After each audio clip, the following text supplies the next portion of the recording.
Let's make chicken pulao. తినో ఈడెవడో comment పెట్టాడు చూడు. నాకు ఒక కామెంట్ పెట్టాడు ఏంటంటే నువ్వు ఎంత కొట్టినా చావని పామురా అని చెప్పి. పండగ పూట కూడా నాన్ వెజ్ చేస్తావా వెజ్ చేయవా అని చెప్పి వీడు కామెంట్ చేసిన దానిక నేను నాన్ వెజ్ చేస్తాను ఈరోజు. పండగ పూట కూడా నాన్ వెజ్ చేస్తాను. నరుకుతారు వీళ్ళతో ఎందుకు వచ్చింది ఒకరోజు వెజ్ చేస్తాం.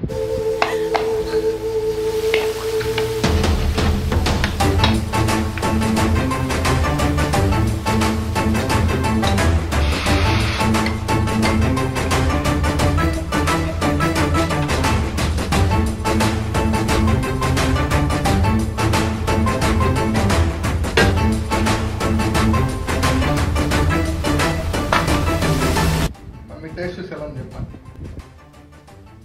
ముందు వీడికి కాదు, వీడికి వెజ్ చేయమన్నాడు చూడు. వాడి బాంబు లగా